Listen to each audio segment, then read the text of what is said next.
Seems like I'm the only one ready for what's coming. Whatever that is. And when it hits, it's everyone for themselves. You've been warned.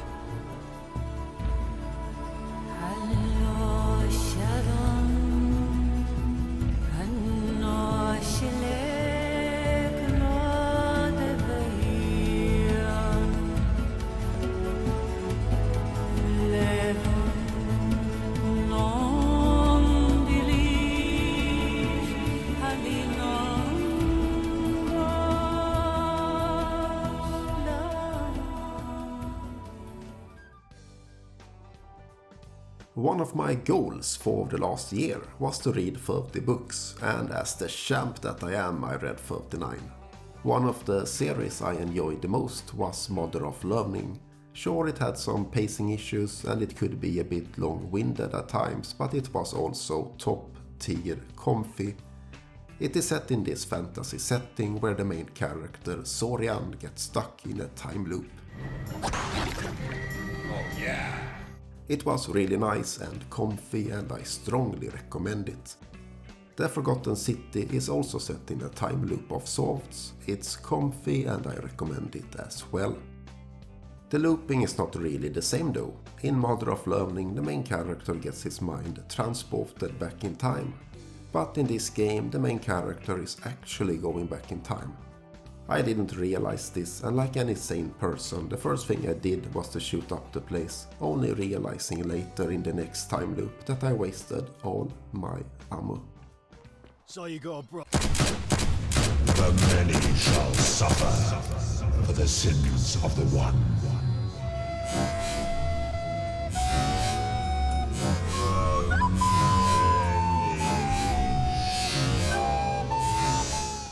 But I am getting off topic.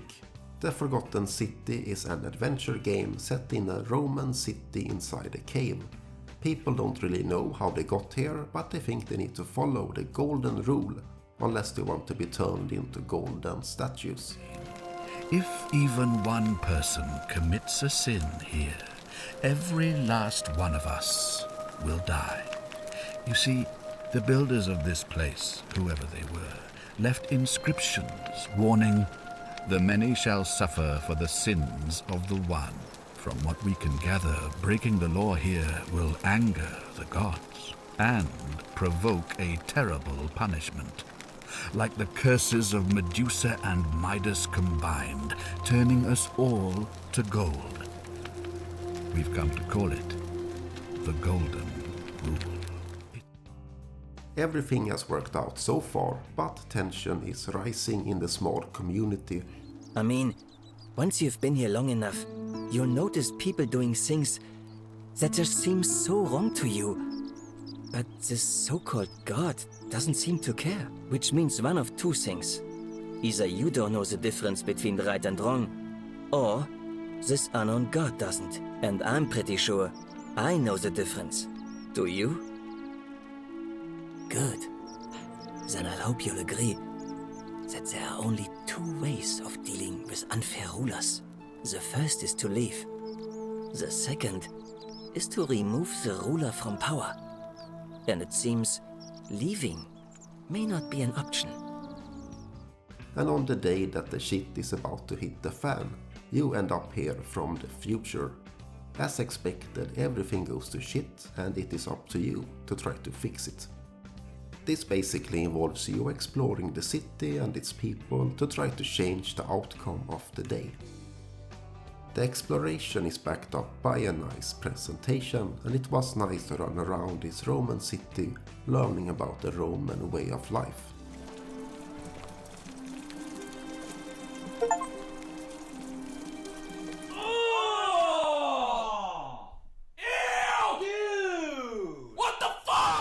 The environment looks nice, although they can look a bit washed out at times. But the standout is the character models. You spend a lot of time talking with people in this game.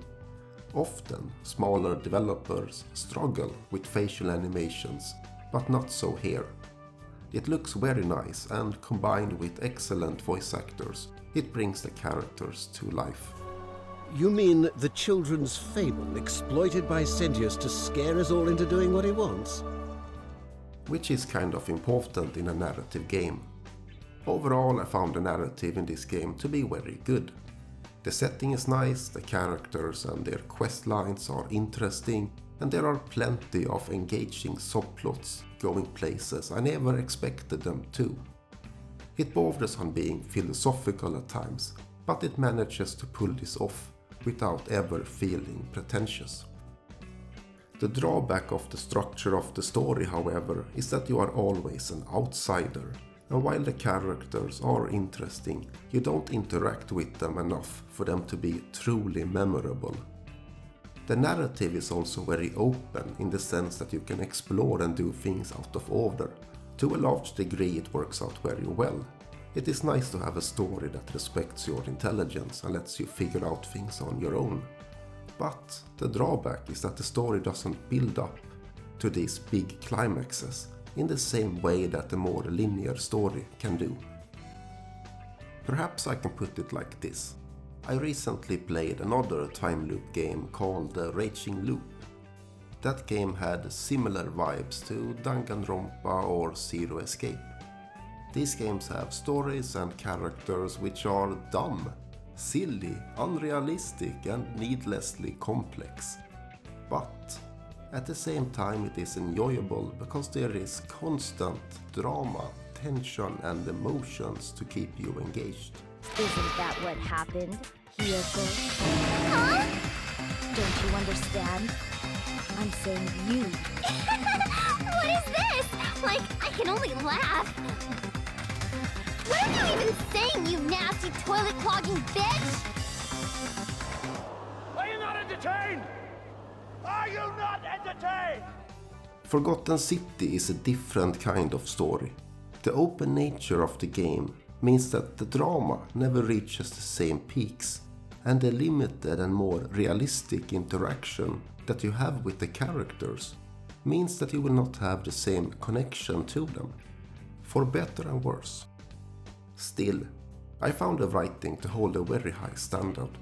It is almost like I am reading a book and not playing a game for dummies.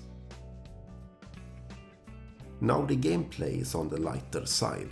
I found it to be very comfy to explore this city, and there is certainly some detective gameplay going around here. But it's not like the game have puzzles or anything like that. Sometimes you need to do some clever thinking, of course, but often you simply need to exhaust the dialogue options to proceed. To give the game credit, it does have some combat and platforming sections which actually works surprisingly well.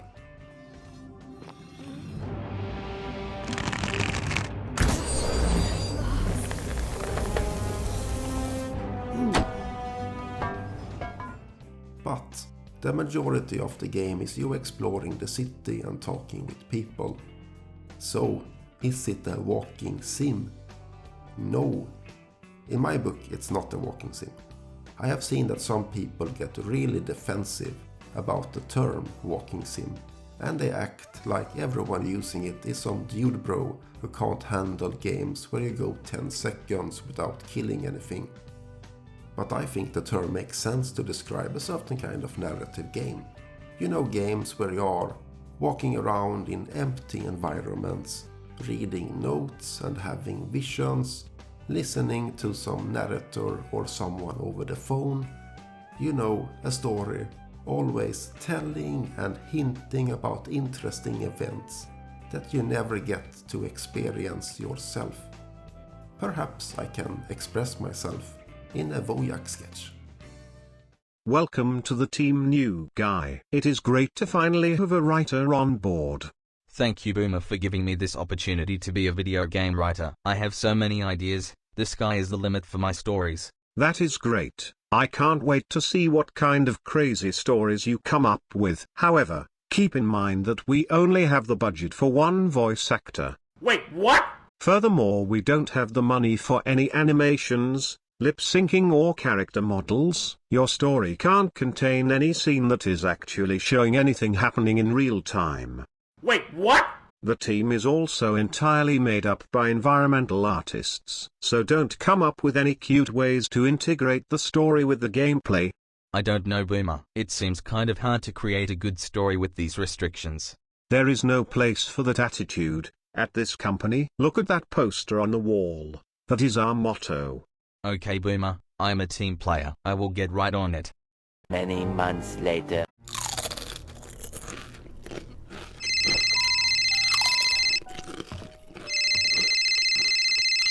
Hello, it is me, the one voice actor. Now that we have gotten to know each other, it is time for the plot twist. I am evil and it is time for the betrayal. Oh my god, guys, did you hear? Guys, can you believe that? The voice over the radio was evil all along. What a twist. What an original and unexpected twist.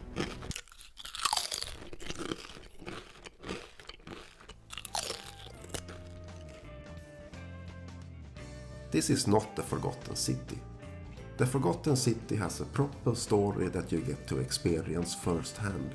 So no, I would not say that this is a walking sim. But overall I found the Forgotten City to be a very nice and competent adventure game. I think I have brought up all the topics that I wanted to talk about in this video, so I think I will end it here. But if you like narrative games, then I would strongly recommend this game.